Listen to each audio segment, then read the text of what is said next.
Hello, I'm Kristen Oaks-White. And I'm Avery Davidson. Thank you for joining us for This Week in Louisiana Agriculture. Farmers across Northeast Louisiana are facing a costly setback this spring after a late cold snap wiped out thousands of acres of newly planted corn. Now many are being forced to replant and facing a new set of challenges. Tammy Arender has more.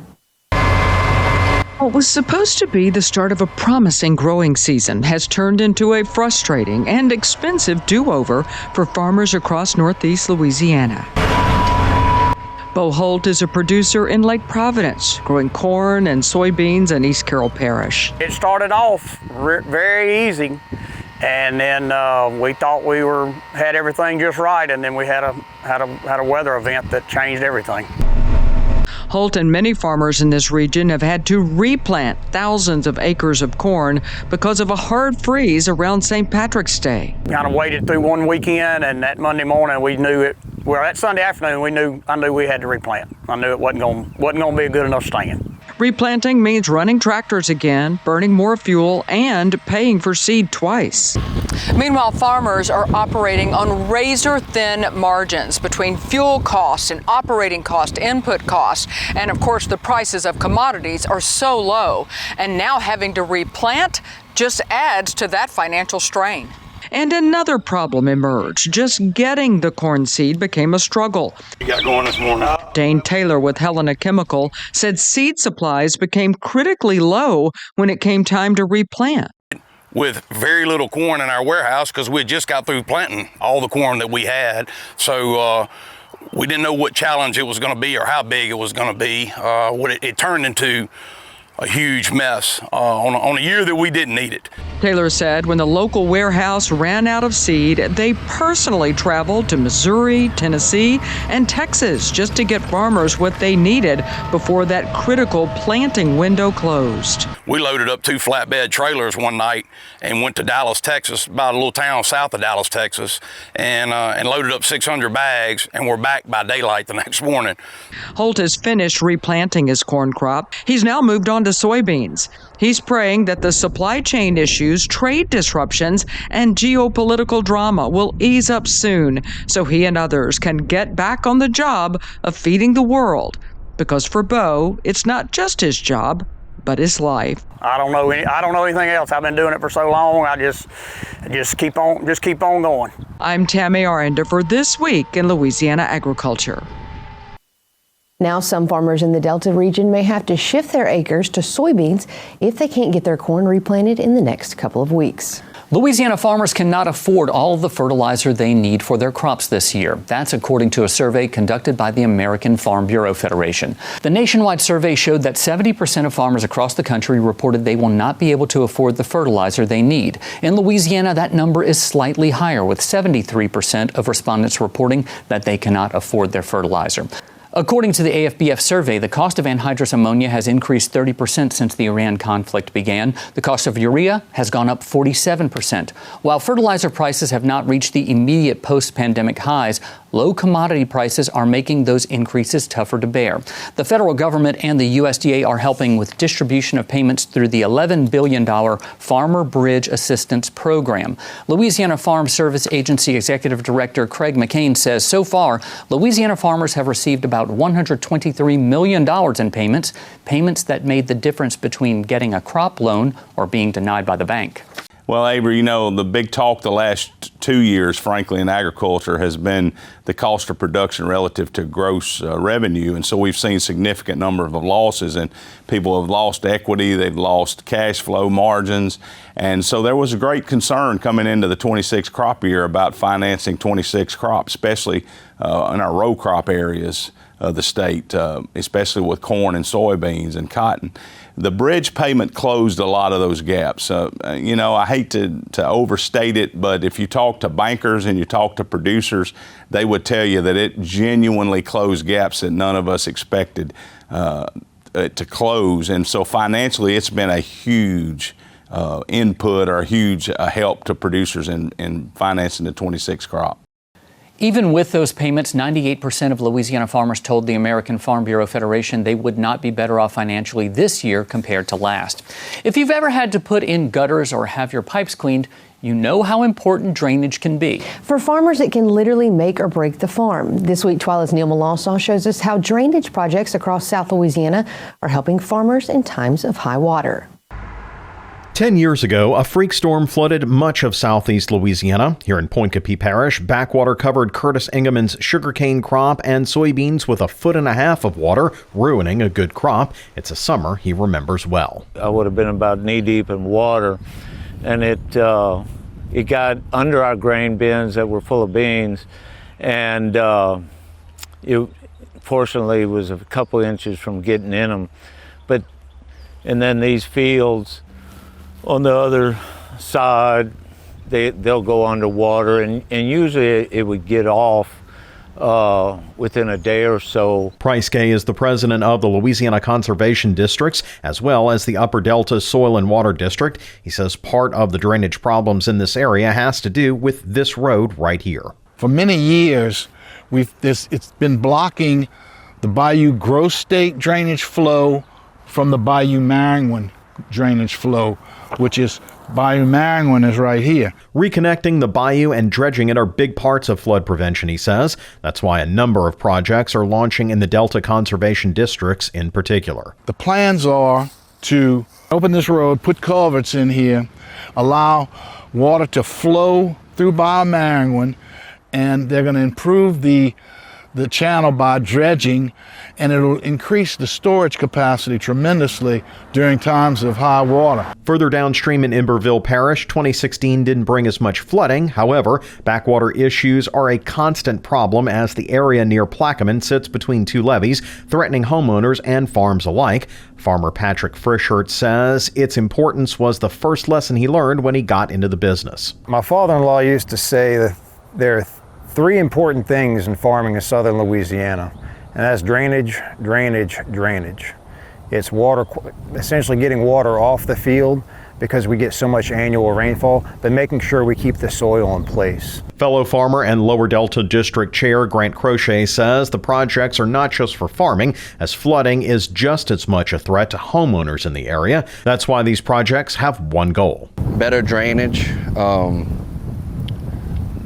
letting the water flow naturally, not having a big pool or a bottleneck, I should say, of water in certain areas and low areas. And that can affect housings and crops and different things. Louisiana has been awarded about $1.2 billion to study and improve drainage across the state through partnerships with federal agencies such as NRCS. Gay says progress, although slow, is finally underway. It's not just for the state, though. He says drainage in Louisiana affects a bigger picture. We are very fortunate here in the United States to have a federal government that understands the need. It's a national security situation. If we can produce bountiful crops and feed our country and others around the world, that adds to our national security. It's dry in Louisiana right now, but as folks around here know, a single rainstorm can flood waterways like Bayou Maringouin behind me here into homes and fields alike at any time. That's why these proposed drainage projects are so important, protecting everyone now and in the future. Reporting from Maringouin, I'm Neil Malasaw. A list of current and future projects for the Soil and Water Conservation Districts is available. We'll have that for you on our website at twilatv.org. The USDA is stepping in to help farmers across Northeast Louisiana after months of severe drought. More than 100 counties and parishes across 7 states have now been designated as natural disaster areas, including several right here in Louisiana. They include Claiborne, East and West Carroll parishes, Morehouse, Union, and Webster parishes. A severe drought designation opens the door for emergency loans through the Farm Service Agency, giving producers access to credit as they recover. Those funds can be used to replace livestock or equipment, restructure operations, or refinance existing debt. The drought conditions date back to November of last year, with some areas experiencing extreme to exceptional conditions for weeks at a time. Farmers in eligible Louisiana parishes and those nearby have until December 7th to apply for assistance. For many, it could be a critical lifeline as they work to rebuild after a tough growing season. Firefighters in St. Tammany Parish say a forest fire is under control after it burned through roughly 150 acres. The fire started on April 11th, believed to be the result of a debris burn that got out of control. A spokesperson for the St. Tammany Fire Protection District says it will continue to smolder for days. The Louisiana Department of Ag and Forestry plowed a perimeter around the fire to help contain it.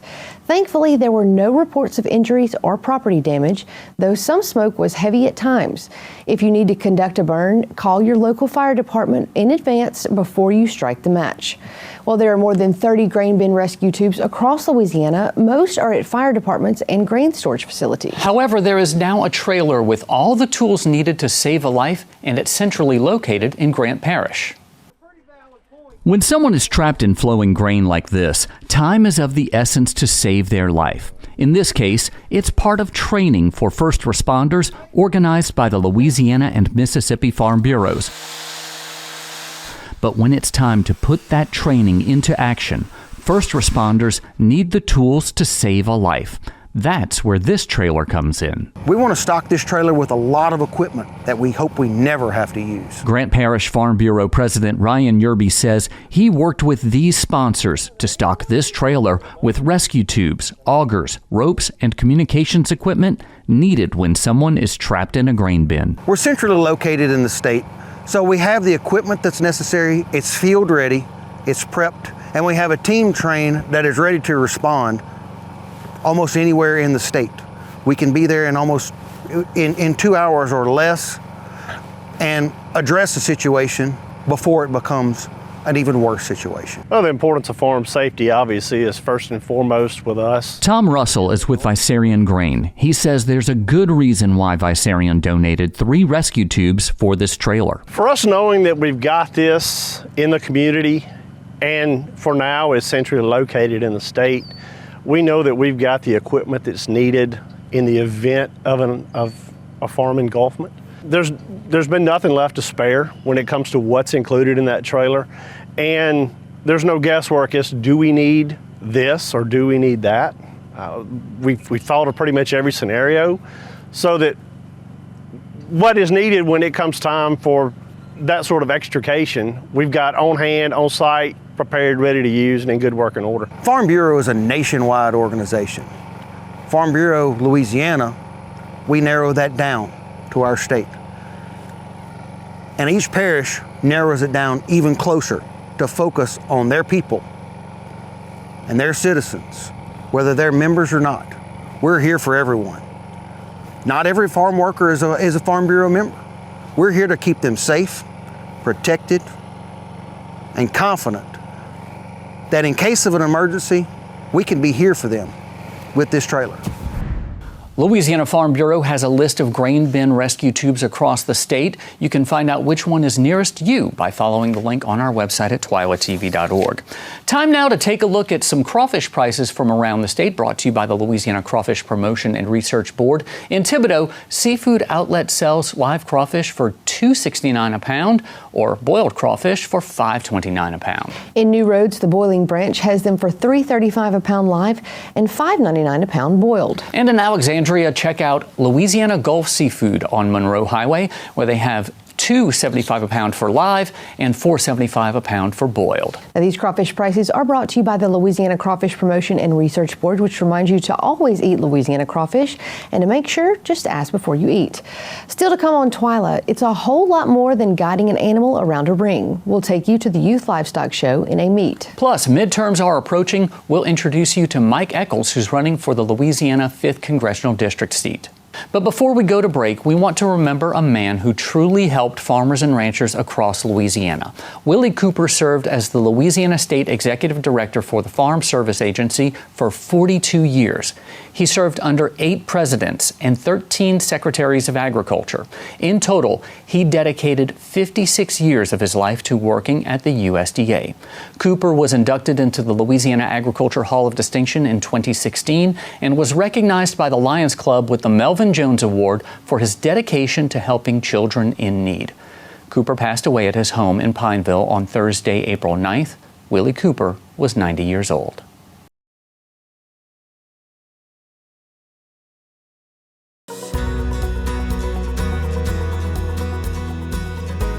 Thanks for staying with us here on This Week in Louisiana Agriculture. Louisiana's 5th Congressional District is said to be the largest row crop district in the country, which is why it is very important to the state's farmers and ranchers. Joining me now is one of the people who is hoping to get the position after Julia Letlow, now that she is running for U.S. Senate. Mike Eccles, thanks so much for joining us here on This Week in Louisiana Agriculture. Honored to be with you today. Well, Mike, tell me a little bit about your background. I know you were born in Bastrop there in Morehouse Parish, and you've lived in Monroe most of your life. You know, grew up in the rural farmland of northern Louisiana, Northeast Louisiana in particular. Went to NLU, ULM when I turned 18 and have lived in Monroe for the last 30 years. But I'm a builder, I'm a contractor, have been working to restore historic downtowns in Monroe and Ruston. And a ton of work in the community service work, nonprofit organizations, and it's just been a life of service, and it's been such a pleasure and an honor to get to run for this seat. Well, you've been in public service since 2016. That was when you were first elected to City Council, correct? And then 2016 City Council and then State Rep in 2020, so yeah. So tell me about some of your accomplishments in those roles. You know, when you go back to City Council, when I was elected, the night I was elected, 3 days later it started raining, and it rained for the next 3 days. It rained almost 40 inches. And so from the trial by water, I guess, I got to find out what infrastructure issues we had even before I was sworn into office. And so the next couple of years was working on improving the city of Monroe's water and sewage infrastructure, not to mention just the general challenges that came with that flood to rebuild. So that was a good lesson to learn. We didn't want to happen, but it did happen, and we learned from it and built back from it. Fast forward, you know, being in the state legislature, I'm now the majority leader. I've worked in the House to bring lots of bills around addressing healthcare shortages and issues around healthcare. I've done a lot of work with our independent pharmacists. I've worked tirelessly to try to help our agricultural community in a variety of different ways. But, you know, we've just been out there working hard trying to solve problems, and I think that's what folks want to see, is someone that can get out there and fix problems. And that's what we've tried to do over the last 6 to 9 years. So what inspired you to put your name in the hat to run for the 5th Congressional District? You know, I was encouraged by our business colleagues, but even our farmers. I look at what has happened to them over the last few years with the trade battles that are going on, the foreign dumping, the administrative policies in that building right there behind us that are just completely dysfunctional as it relates to a strong farm bill. So those are some of the reasons why I'm in this race. I'm a business guy. I've worked on fixing problems at the local, at the state level. Now it's time to go into Washington, D.C. and address some problems there. And that area up there, very big in timber as well. You were in construction, so you know how important that is. What are some of your connections to agriculture? So I was born and raised in an agricultural community, Morehouse Parish. My father worked for M.G. Dickey, which was a farm implement company. They made specialty manufacturing components that helped farmers expand their yields over the years. My grandmother worked for NS Tag, which sold the cotton tags that went on all the cotton bales around the state of Louisiana and multiple state areas. So growing up just with those two factors, I was really close to the farming industry, not to mention the years in spending time with friends and family that had farming operations. So I've seen what successful farming looks like, and I've seen what's happened over the last few years in our agricultural community. And whether that's timber or that's the people pulling corn out of the ground, you know, those two things alone account for such a massive part of the economic development in the state of Louisiana, and I'm passionate to go and work and fight for those people. Well, we're glad that you took the time to come here to This Week in Louisiana Agriculture. He is Mike Eccles, running for the 5th Congressional District in Louisiana.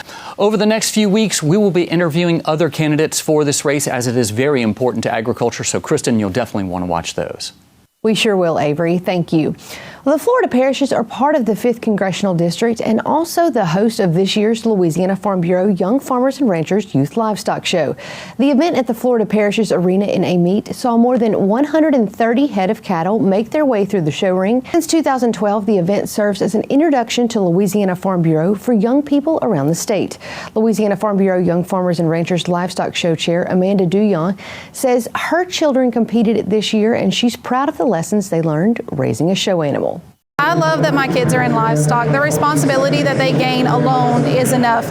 Every morning my son wakes up at 6 o'clock in the morning, goes out, feeds his heifers, gets home from school. The first thing that he does is walk and take care and brush and love all of his animals. It teaches him responsibility and compassion, all while also learning agriculture and, you know, the challenges with it.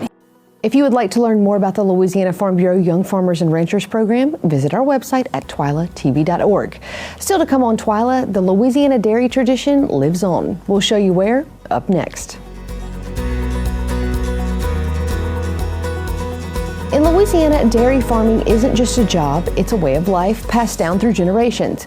But as the number of family-owned dairies continue to shrink, the ones that remain are finding new ways to survive and connect with their communities. In Amite, one farm is blending tradition with innovation to keep that legacy alive. Reporter Henry Blakes from Baton Rouge station WAFB takes us there. It's a place where family comes first. So my parents started our farm, almost 30 years ago. For those with 2 legs and those with 4. They're very curious animals. And they're so friendly. They are. They're sweet. They're very social creatures. We have a mix between Holstein and Jersey cows. We like to say that, good milk comes from happy cows. This is how cows should live. This is what it should look like. Miles Sinagra has been farming since he was a kid. Sinagra Family Dairy in Amite is his home, and he has lots of experience out in the fields. I feel like I have 3 jobs, so I'm not gonna say there's no work-life balance. Work is my life right now, So there's always something. If a cow goes into labor in the middle of the night, somebody might have to be there, or I'm monitoring our milk like all the time, so it's like we don't really have any time off, but it's a passion project. Miles moved to New York City for college. After graduating, he began a full-time job in Manhattan, but it wasn't long before the call of farming brought him back home. When my parents started dairying in 1995, there were over 1,200 family-owned dairy farms in the state of Louisiana. Today, I think there's about 35 left. We have an Angus farm in Mount Hermon, Louisiana. This is why Kelsey Green and other local farmers have come together. We are the 5th generation on our farm. Green and her husband are farmers themselves.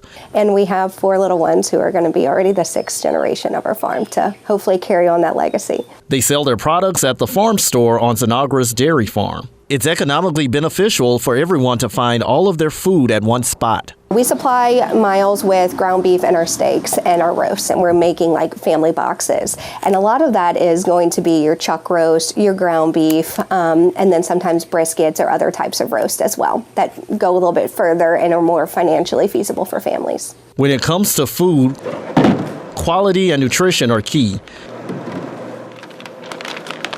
which is why Miles and his cows are quickly becoming a popular dairy choice. We don't homogenize any of our milk, which means the cream still rises to the top. It's a lot easier to digest that way. I love meeting our customers. I love meeting people that say, this store-bought milk tears up my stomach, but your milk is easier to digest, So it's like, it's encouraging, and that's kind of encourages me to keep on working. And it's that encouragement that allows him to whip up tasty treats. I wanted to create a strawberry milk that parents could give their kids or the parents could drink themselves. I absolutely didn't want any red 40 or any of those artificial dyes in our strawberry milk, so kind of made it with the least amount of ingredients as possible. Miles has seen overwhelming support from the community. That does it for this edition of TWILA. Be sure to join us next week when we'll meet the new president of the University of Louisiana at Monroe and her strong connections to agriculture. Until then, you can watch all of our stories online at twilatv.org. Be sure to like us on Facebook, follow us on TikTok and Instagram. You can find all of these stories and more on our YouTube channel. Be sure to subscribe, turn on those notifications. That way you know when we put something new out there. For all of us here at TWILA, thanks for joining us. We hope to see you again right here next week.